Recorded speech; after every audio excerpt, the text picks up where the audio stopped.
is a naturopathic physician located in Wilton, Connecticut, and her practice focuses on pediatric integrative care for pandas, autism spectrum disorder, tick-borne diseases, and other neurodevelopmental disorders.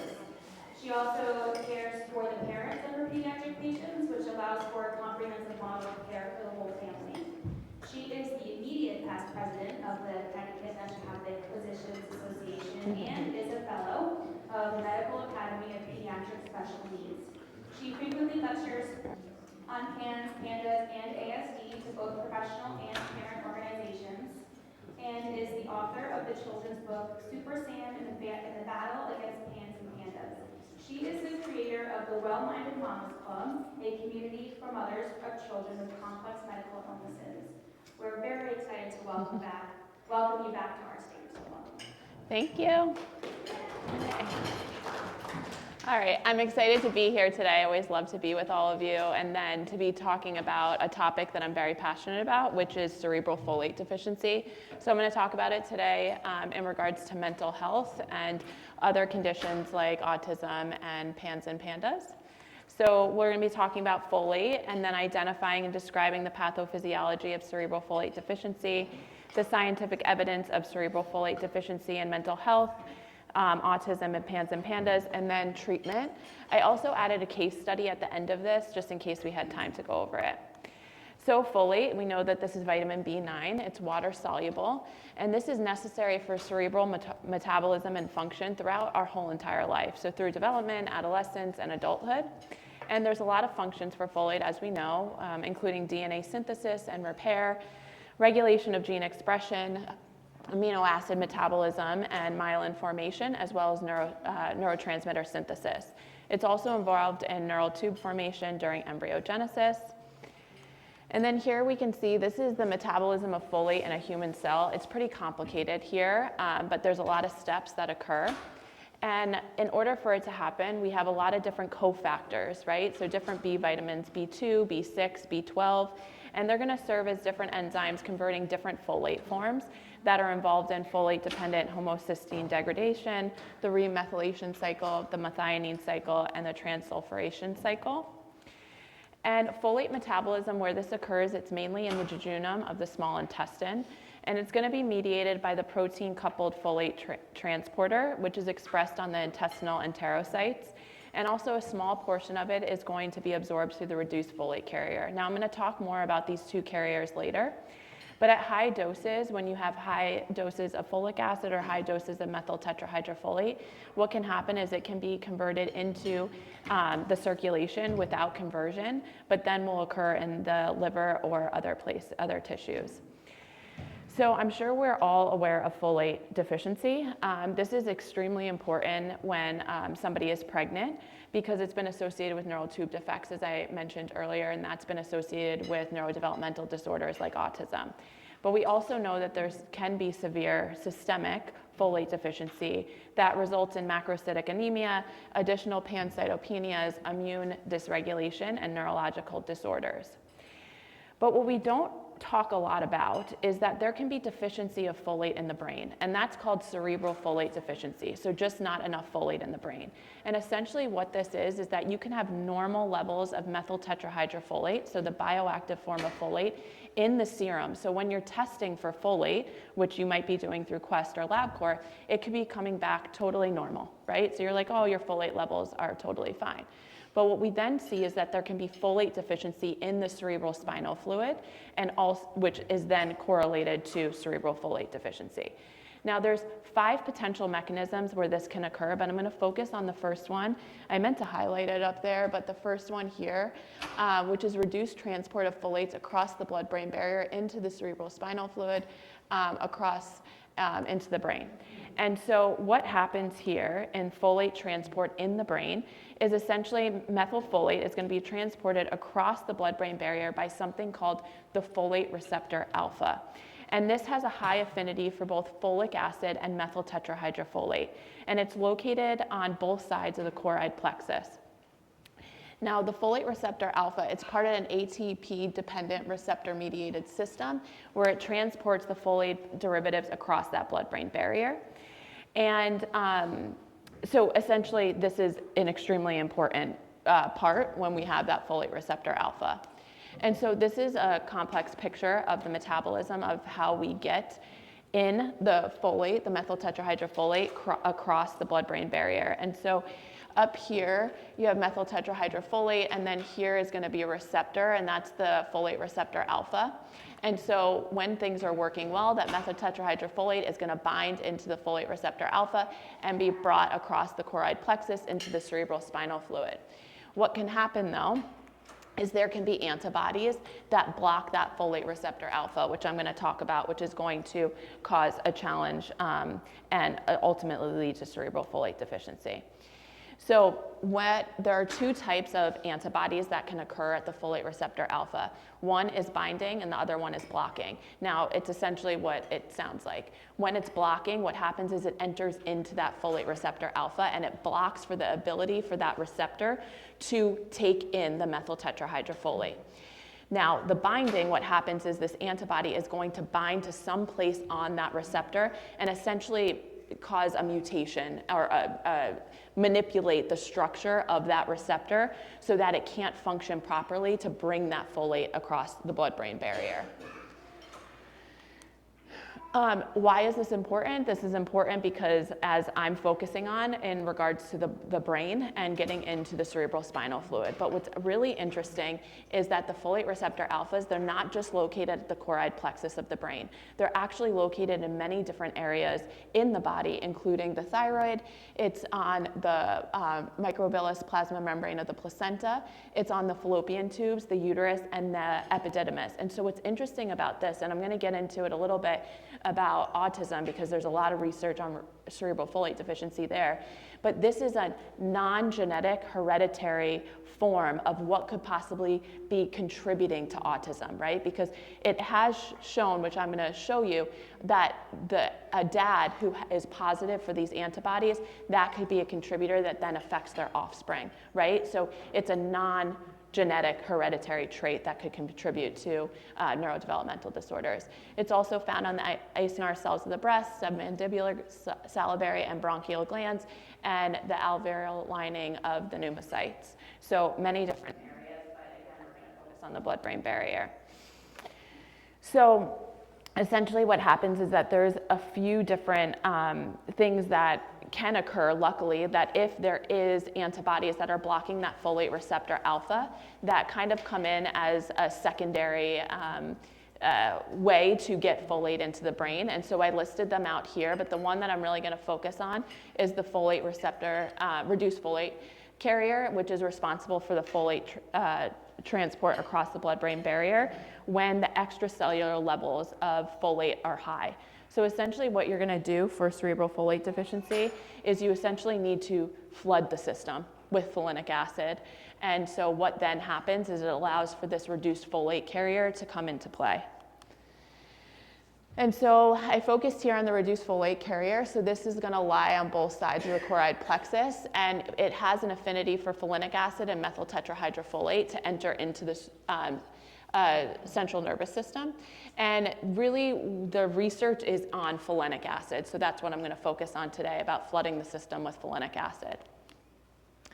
And I really love this picture. So here you have folic acid. We then have the conversion for it to get to methyl tetrahydrofolate.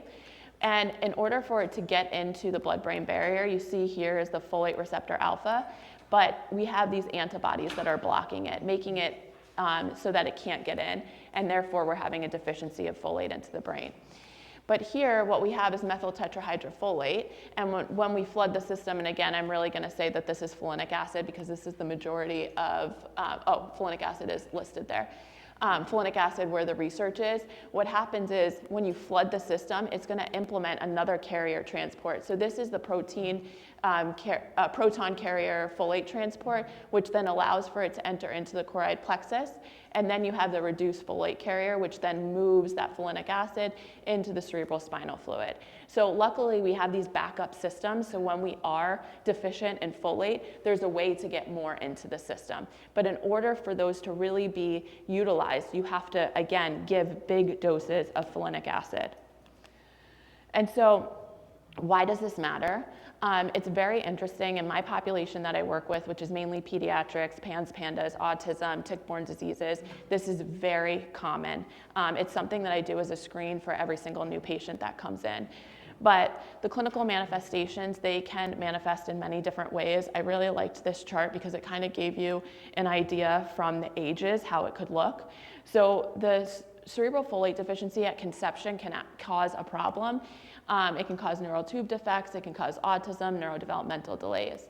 Then at birth, you can see infantile cerebral folate deficiency, which I'll talk briefly about, which is essentially, you'll see some seizure activity there, autism, and then as it moves in, you can see some ADHD, you can see some schizophrenia, and treatment-resistant depression, and then also early onset of dementia and myoclonus. And so infantile cerebral folate deficiency syndrome, this occurs very early on in life, in the first 3 years of life. It starts around the age of 4 to 6 months, and there's going to be early signs of agitation, there's going to be signs of sleep disturbances, unrest, and then it's going to be followed by a lot of neurodevelopmental disorders. You're going to realize that something is wrong with your child or the child. And then there can be more severe symptoms that occur later on if it's not treated, such as vision loss or hearing loss. And early diagnosis is critical for this, and folinic acid treatment is essential to help prevent that progression of moving forward to more severe. And also those who are treated before the age of 2 really can recover almost completely, which is amazing. And a minority of these children will develop autism. But I had to put in autism in here because this is where a lot of the research has been with cerebral folate deficiency. And I don't know if a lot of you follow in the pediatric realm, but there was a lot of news coverage over cerebral folate deficiency just probably in March, actually, where there was a child who started speaking, who was nonverbal within 3 days of starting folinic acid treatment. So it got a lot of news coverage. And I think mom posted something on her Instagram or TikTok, right? And then it went viral.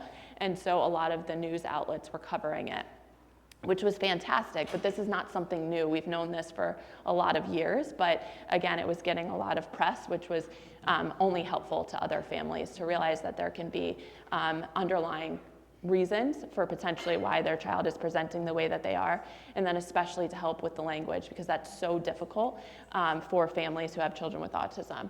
So a meta-analysis that was done by Dr. Rosignol and Dr. Fry showed that 71% of children with autism have cerebral folate deficiency, meaning that they're positive for those folate receptor autoantibodies. And that children with autism had a 19-fold more likely to be positive for the folate receptor autoantibodies compared to neurotypical peers that didn't have a sibling with autism. And the reason, the caveat there is, again, this is potentially a hereditary condition. And so even if you have a neurotypical child, if they have a sibling with autism, it has been shown in the research that it's possible that they have them as well. And I'm also going to show you other conditions where people are neurotypical and they are positive for cerebral folate deficiency. And folate receptor alpha autoantibodies were found to be present among either mother, father, or both parents with children with low IQ autism. And so this was a very small study. I'm very aware of that. There was only, I think, 3 families in this, but I think it was a very important study that was done. So essentially what they did was they looked at parents who had a child with autism. And so what they showed here was different profiles. So this was a mom and a dad who were negative for the folate receptor alpha autoantibodies, but their child did have autism. And the reason that they had autism, or I shouldn't say the reason they had autism, one of the contributing factors to autism with the cerebral folate deficiency was because they were being given formula from cow's milk. So I'm going to talk more about that a little bit later. Then we have here where one of the parents were positive. You can see here that the offspring, they had autism, but it was partially reversible when they implemented folinic acid. And then here we have a mother and a father who are both positive for the autoantibodies, and they were showing that the child had more severe autism. Now, this study was with the 3 families, and so what they did was all 3 families had their firstborn had autism. And so these families wanted to continue to grow their families and have more children. And so what they studied was if they gave the mom, in all these families, the mom was positive for the autoantibodies. If they gave the mom folinic acid, 3.75 milligrams of folinic acid, started 3 months before conception to see what the outcome of the offspring were. Out of the 3 families, there were 5 children born. All of them were healthy and neurotypical and did not have autism. So again, this is a very small study, but it is something to consider if you do have a mother who has a child with autism, to be looking for the cerebral folate deficiency, looking for the antibodies. If they are positive, meaning the mother or the father, you really should consider giving folinic acid at the 3.75 milligrams, which might be higher than what they're going to find in a prenatal, right?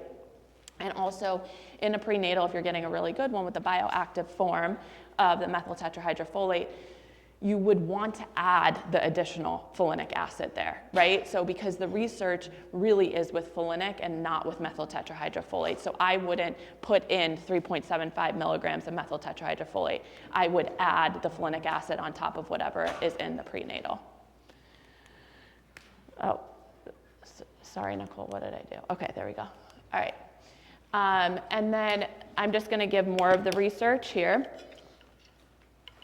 So this was a review done in 2021, again by Dr. Rosignol and Dr. Fry. And essentially what they found is that treatment with leucovorin, so leucovorin is the prescription form of folinic acid, okay? All it is folinic acid. It is a chemotherapy drug, actually, because it's a rescue for chemotherapy to help replenish folate. But this is what the research is done with leucovorin. So what they found was that the treatment with leucovorin resulted in improvements in overall ASD symptoms by 67%, irritability by 58%, ataxia by 88%, movement disorders by 47%, and epilepsy by 75%, which is absolutely amazing. This is another article, again, done by Dr. Fry, and this was in 2013. What they found here was that about 75% of children with autism in this particular population had cerebral folate deficiency. And then when treated with folinic acid, there was improvements in their speech and communication, their receptive and expressive language, as well as their behavioral symptoms.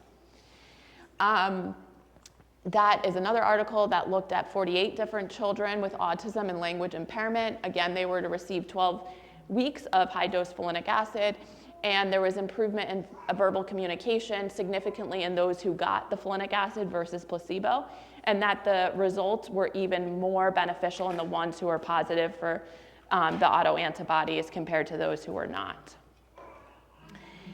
So that was autism. So I hope I can convince you after this that if you do have a child with autism, please be looking for cerebral folate deficiency. If you have a parent that wants to have more children, please, and have already one with autism, please be looking for cerebral folate deficiency. And then this I'm really proud of. So this is my research that I got published last year in February of 2024. And it's the first time that we know of a publication looking at cerebral folate deficiency in children with PANS and PANDAS. And what was very interesting was our study population revealed that almost 64% of children with PANS and PANDAS were positive for the folate receptor autoantibodies. That's significant. Of course, it's not 71 to 75% like autism, but it's very high up there. And so we broke it down, and what we saw was that about 84% were positive for the binding folate receptor autoantibody, about 10% for the blocking and the binding, and then 6% or 7% positive for the blocking folate receptor autoantibody. What we also found was that those positive for both binding and blocking, they were more likely to be on ADHD medications and also allergy medications. And that this was also very interesting. The presence of binding autoantibody was lower in children with autism than it is in children with PANS and PANDAS. So what I see is that the antibody levels are much higher in children with PANS and PANDAS than they are in autism. It's just a very interesting clinical observation, and it also came up in our research. Tics were also found to be significantly related. So if you have a child with PANS and PANDAS, especially if they're one who has motor tics, verbal tics, you should be looking at it. They tend to have the higher levels of the binding autoantibodies.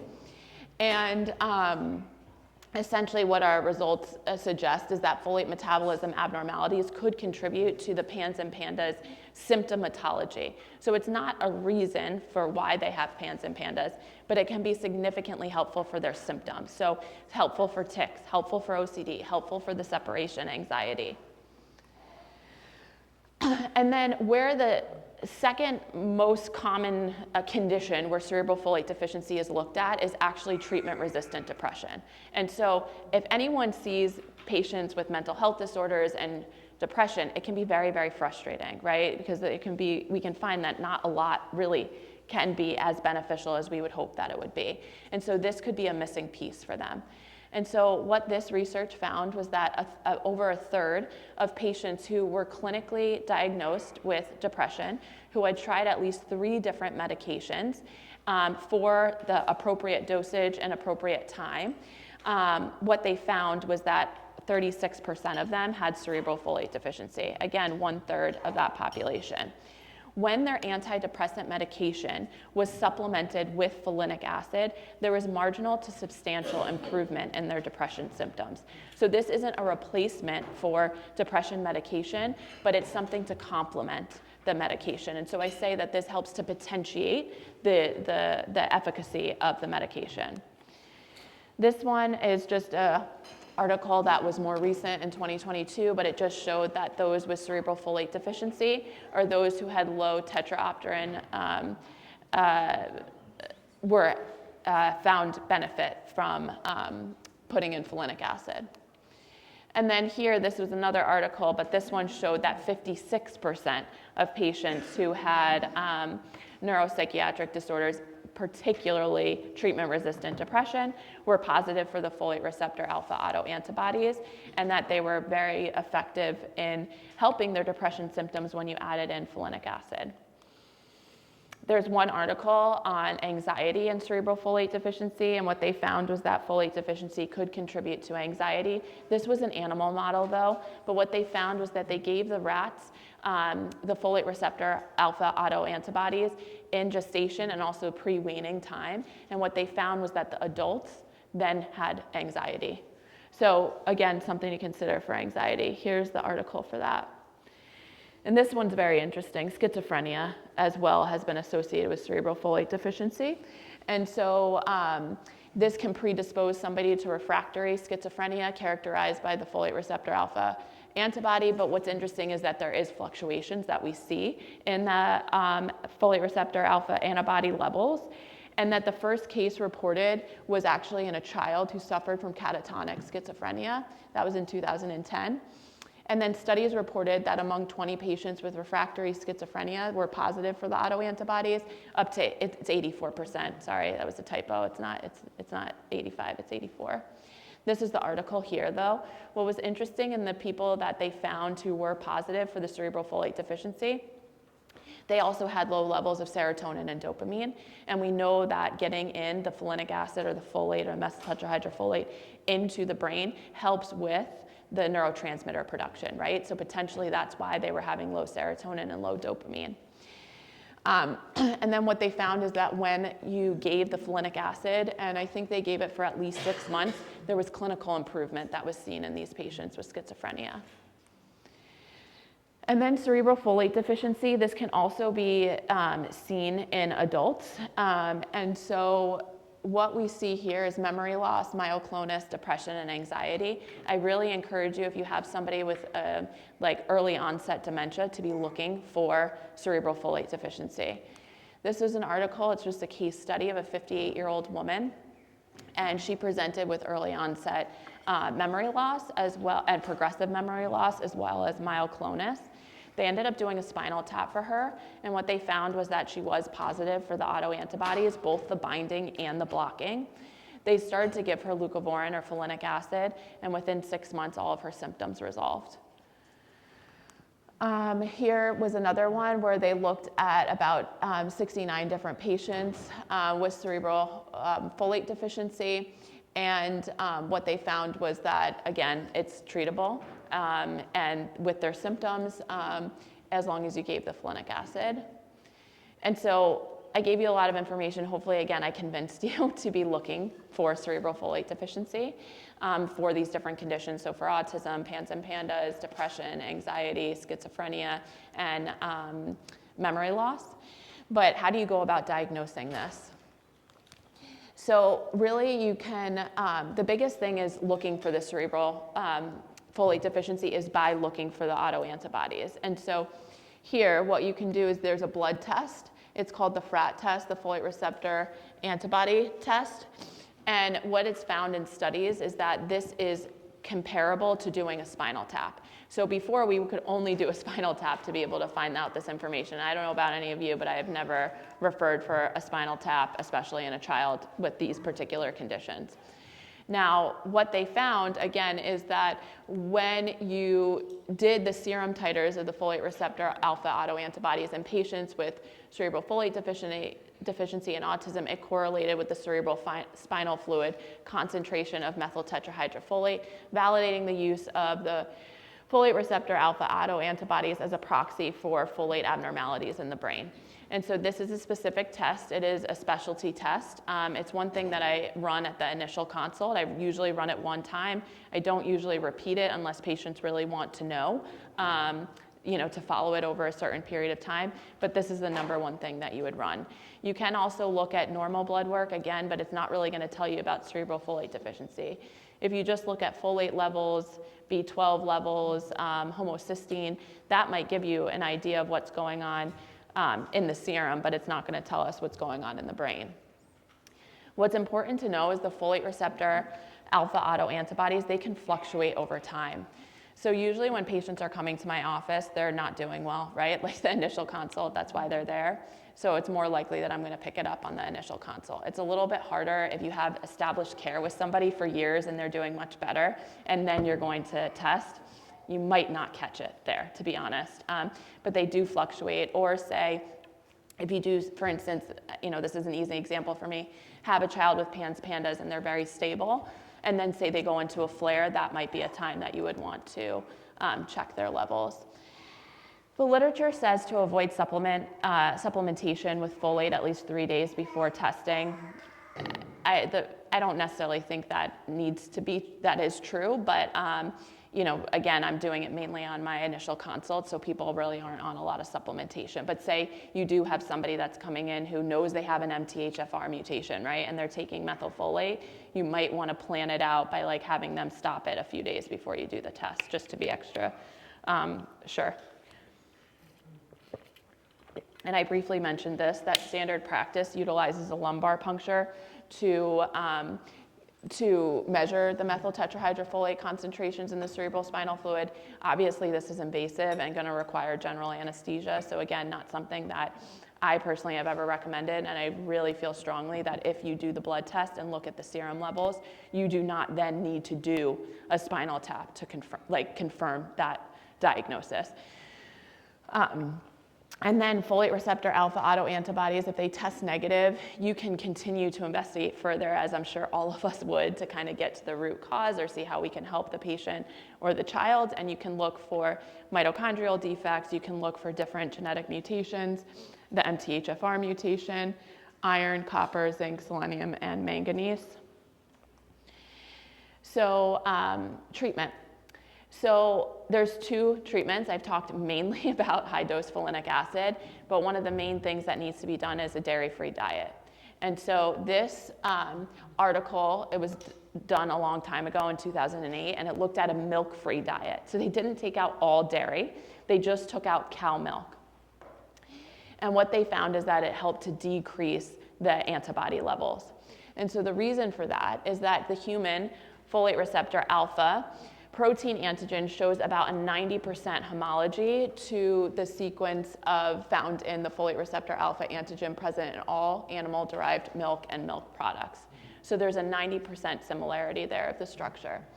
So what happens is the ingestion of cow milk after birth predisposes the intestinal immune system to produce antibodies against the soluble folate receptor alpha antigen present in the cow milk, which then can enter into the circulation and cross-react with the folate receptor antigen attached to the choroid plexus, thyroid, and gonads.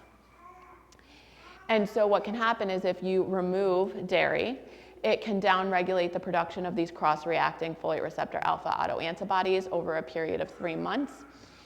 And then re-exposure can provoke the production of the antibodies again. And I'm going to show you this on the next page. But it's really interesting to me because when do we start to introduce milk to children?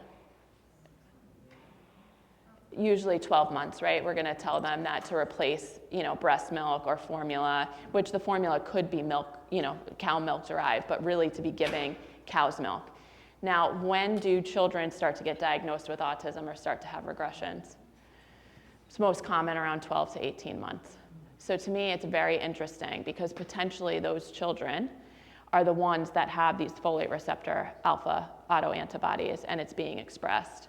And so something, again, to consider when you have a child with autism to be asking, when did you start to notice the regression? When did you implement dairy into their diet? Or when did you start to, take out the breast milk or the formula and start to give them whole milk or milk in general? And I want to be clear that this is all animal dairy. This is not just cow dairy. And so I've had a lot of people ask me about camel milk and donkey milk because, again, this is something that's being utilized in the autism population. It doesn't matter. It's all animal dairy. Take it out. And so this was, again, in this particular paper, which was very interesting. You can see here that where the antibody levels were at the initial sample. When removal of the dairy occurred, and again, this is milk-free, so milk was removed for 6 months, pretty much all of them went down. They then reintroduced milk, and look, the antibodies actually went way higher than they were initially. And so this is a little bit hard for parents and patients to accept. If somebody has cerebral folate deficiency, this is more of a long-term, like dietary intervention, where they should not have dairy. It's not like we do it for 6 months and then we reintroduce and see how it goes. This is more long-term. And then we have the treatment with the folinic acid. And so folinic acid, the dosage is 2 milligrams per kilogram up to 50 milligrams per day. So again, 2 milligrams per kilogram up to 50 milligrams per day. And so that's very high, right? So I could have a 2-year-old on, 3-year-old on 30 milligrams. I could have a 7-year-old on 50 milligrams. If you do anything less than what is that age-appropriate dosage, it's very possible you're not going to get the results that you're looking for. You could get them earlier on, and that's great. You can make the clinical decision and if you want to keep going up. But really, if you say, I gave folinic acid and I gave the child 7.5 milligrams, don't expect to see a difference there. It doesn't mean the treatment didn't work. It means that we didn't go up to the therapeutic dose. And so treatment with folinic acid in general is extremely safe. So if somebody can't do this testing, it is something that you can do a trial of. And you can do the trial up to the full dosage that I discussed and do it, I say you have to do it for at least 6 months on the full dosage. So you have to work them up, which I'll talk to you about. But it should be when they're on the full dosage, giving it 6 months after that. Again, not doing 6 months of when you're and including the working up to it because you're not gonna see full benefit there. And then the clinical response to folinic acid can be extremely dramatic, especially if treatment is started early on in life. I mean, I see it beneficial at all ages because I'm not seeing newborns coming in, but I just had a child who I think was 8 years old, very severe autism. He was positive for the cerebral folate deficiency. We started him on folinic acid. The next follow-up that I had, they weren't even on the full dose yet, and the dad said this is the best few months we've ever had in his whole entire life. He's connecting with us. It's the first time we actually feel like he's here with us. He's vocalizing more. He has spontaneous language. These are things that, if you don't hear your child talk, right, for 8 years, to hear a word come out of their mouth, there's nothing like that, right? And so it's significant. So I do think at any time line you can find significant benefit, but they are saying here that especially early on is important. So there are side effects, though, to folinic acid. They're very mild, but what you should know about it is the most common one In the literature, it says aggression. I've never seen aggression. It's irritability and agitation. You know very quickly if it's too much for them. Why would it be too much for them is because they're starting to, it's impacting their neurotransmitters in their brain, right? So they're having underactive serotonin and dopamine and tetrahydrobiopterin. When you start to give them the folinic acid and flood their system, it's entering into the brain and it's helping with that neurotransmitter synthesis, and so essentially they can get agitated or irritable. If that occurs, we just back it up and we start back up again, giving it more time. And with that, it's like when you go back on it, everything resolves pretty much. So it can take about 6 weeks to establish a new equilibrium between the neurotransmitter production. Other side effects can be insomnia or headache. Those are the other more common ones that I see. Again, it's rare, but you just back it up and you go slower. That's really what it comes down to. So you have to determine the weight appropriate dose. Most of the time, again, depending on the population that you work with, if it's, I don't know, you're going to be close to 50 milligrams, 30 to 50 milligrams, I'd say, regardless of what patient population you're working with. I usually start at 7.5, and then I go up every week by 7.5 up to their appropriate dose. You can start much lower than that if you needed to. You can also go slower. You could start at 7.5 and every 2 weeks or 3 weeks, double it and keep going up. That's just how I do it and have success that way. But again, I start low and I go fairly slow just to prevent that agitation and irritability, but really don't be afraid of the irritation and irritability if it happens. Again, say you went up to 15, it started, go back down to 7.5, wait there for another few weeks and then go up again and keep going up. And again, it can be very beneficial. So I do have enough time, I went a little fast there, to give a case study. This is a case study that I published in the research article. And so this is Thomas. Thomas is a 17-year-old male. He presented to my office with significant OCD. He had a previous medical history of and a diagnosis of PANDAS that started at the age of 13 years old. He, at that time, had acute onset anxiety, OCD, school refusal, frequent urination after a strep infection. He was treated with antibiotics, which is the standard of care, and they saw about a 30% improvement. They wanted more improvement, and so they treated with IVIG with 70% improvement in symptoms. So that's intravenous immunoglobulins. He remained stable with prophylactic antibiotics, which again is the standard of treatment for PANS and PANDAS. The year before he came to see me, he developed mycoplasma. That exacerbated his OCD and anxiety. They kept changing his antibiotics to address the mycoplasma, but he didn't tolerate any of the antibiotics. Symptoms continued to progress, and he ended up having plasmapheresis, which is another high-level intervention. With the standard of care when it comes to PANS and PANDAS, there's not many options, but they go to IVIG, or they do steroids, IVIG, plasmapheresis, rituximab for immunomodulation. So he had plasmapheresis, and what that helped with is decreasing the mycoplasma levels, but it didn't help his symptoms. So who cares if the mycoplasma levels go down if the symptoms don't improve? And so his OCD and anxiety continued to persist. He was unable to leave the house. His hygiene was really impacted. He had insomnia because when he slept, he had OCD dreams, which is just pure torture. He was tortured all the time and never had relief from his obsessive thoughts. He became increasingly more sensitive to intervention, so when he got to my office, he was really unable to tolerate anything. All he was on was Luvox and propranolol. So Luvox at 50 milligrams and propranolol at 10 milligrams, which we do know that those levels, you can go much higher on that for a 17-year-old male. And so one thing about PANS and PANDAS is there was an article published in 2021, which was I was very happy to see, that was showing that children with PANS and PANDAS, they tolerate lower levels of antipsychotic medications or antidepressive medications, okay? So this is not the population to continue to give these antipsychotics or SSRIs and then continue to increase up the dosage. It's not gonna work. They're gonna be more likely to have side effects. Over 54% of them are gonna have more side effects than their their peers who are not dealing with PANS and PANDAS. So that's why that child, well, young adult, 17-year-old, was on lower doses of the propranolol and the Luvox, which was great that they had a psychiatrist that was aware of that.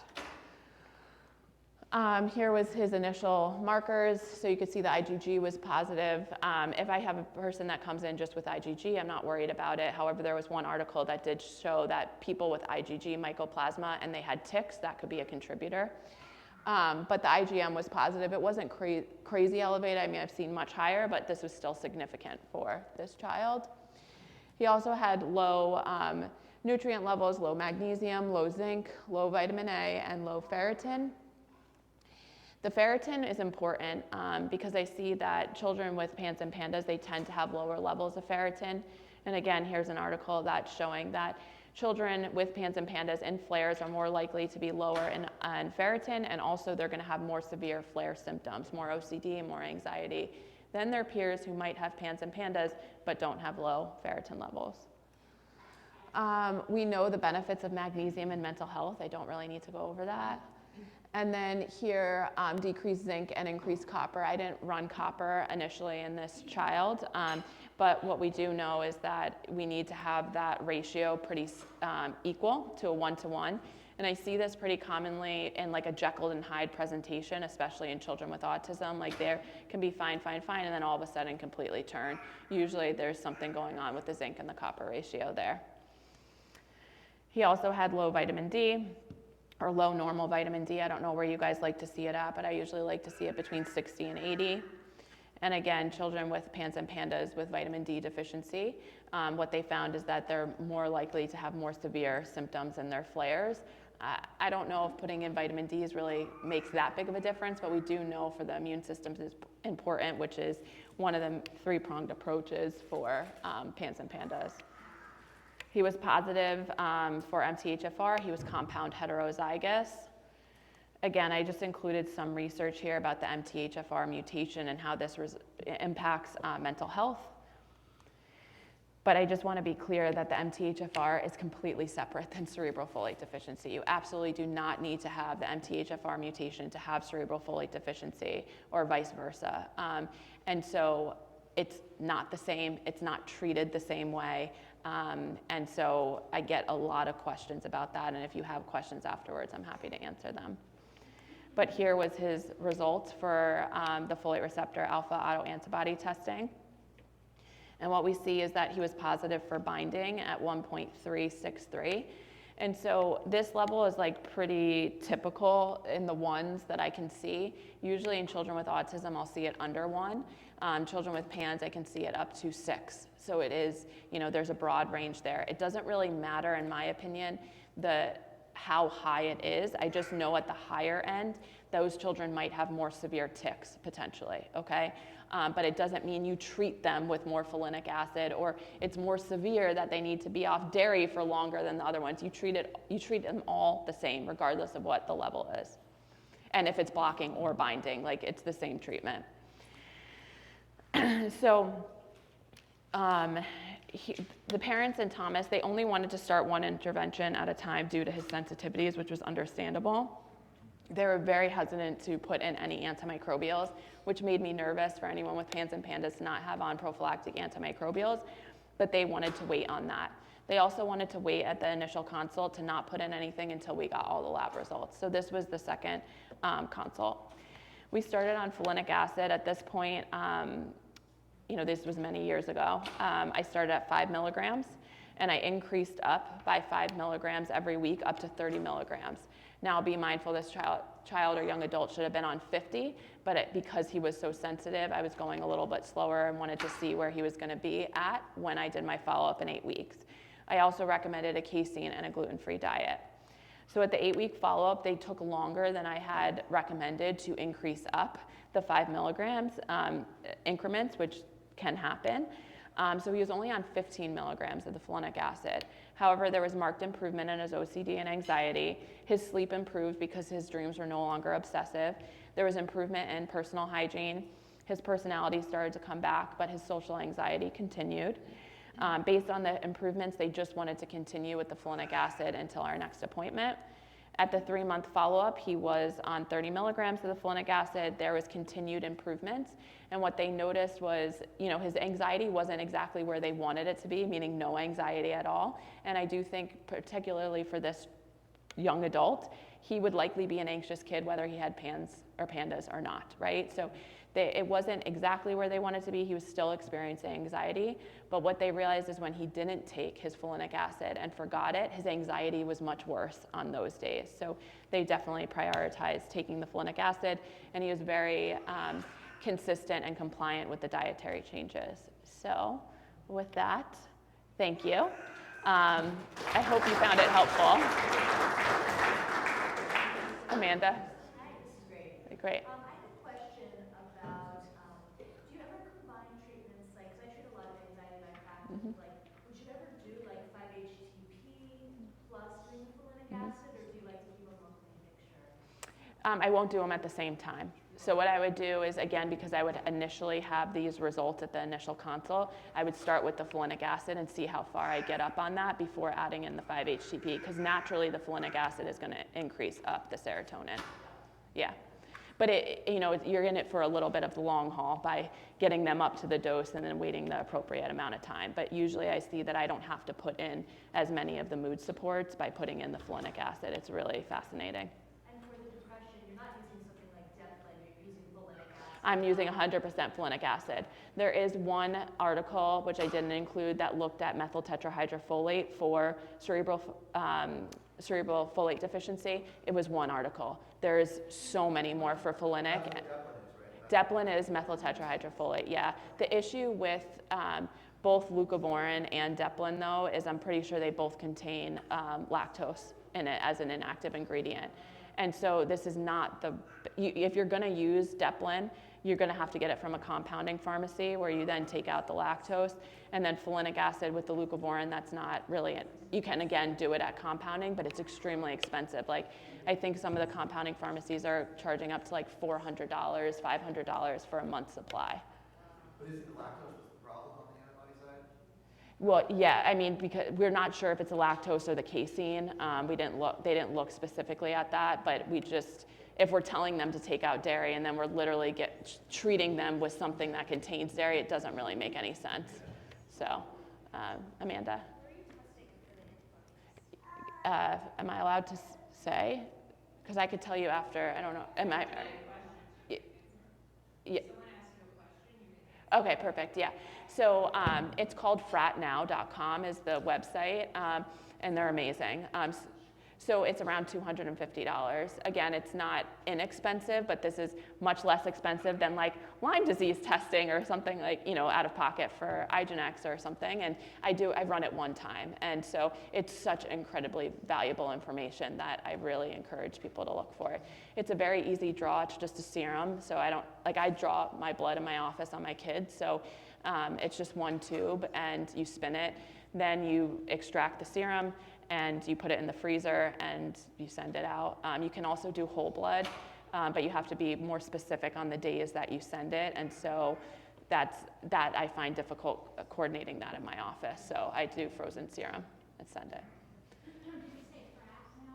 Yeah, fratnow.com. They also do the mito swab. I don't know if you've heard about that, but they look at mitochondria and looking at the complex levels and things. But this is the only testing for this one, and they've been around for a lot of years. They've probably been doing this for, 8 years or so with them.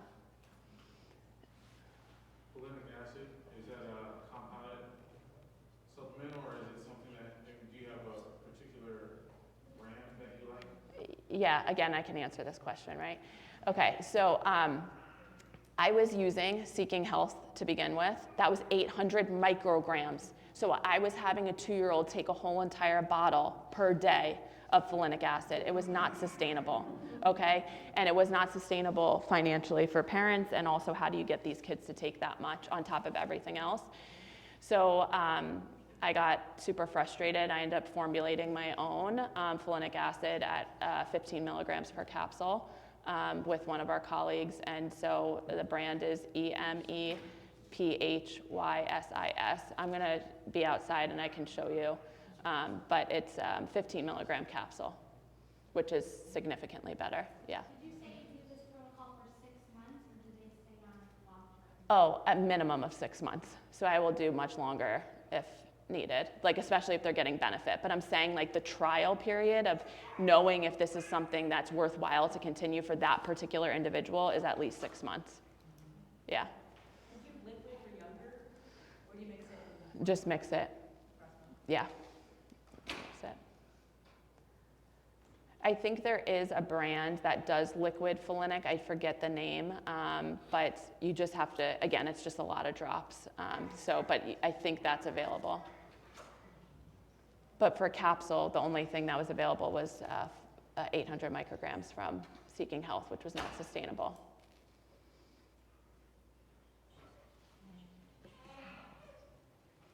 Anyone else? Has anyone ever looked for cerebral folate deficiency or the folate receptor alpha antibodies in their practice? This makes me really happy that I could share this with all of you, and then hopefully this is something that you can implement in your practice, because it really can be a game changer for these kids and even for the adults, and it's just another tool in your toolbox to rule out as the underlying, as one of the underlying conditions. I'm right now scrubbing my data for vector-borne diseases with cerebral folate deficiency, because we know a lot of people with chronic vector-borne disease are going to have a lot of these mental health issues, the anxiety, the depression, even some of the schizophrenia type presentation or the memory loss, and the data is pretty promising, so I'm hoping to get that out soon. So again, just kind of expanding what you're thinking about. Even if you know potentially the underlying reason is they have these conditions because of vector-borne diseases, or they have these because of autism or PANS and PANDAS, you should still be looking for this, because your treatment plan changes. You're going to add in the folinic acid, you're going to tell them to come off of dairy and do long-term coming off of dairy. So again, I hope you found it helpful. I'm really open to answering any questions that you guys have. I can help you if you do run it, interpret it. It's simple. But I'll be outside and I can answer more questions, and I can also give you more information about the product if you're interested in that. Okay? All right. Thank you so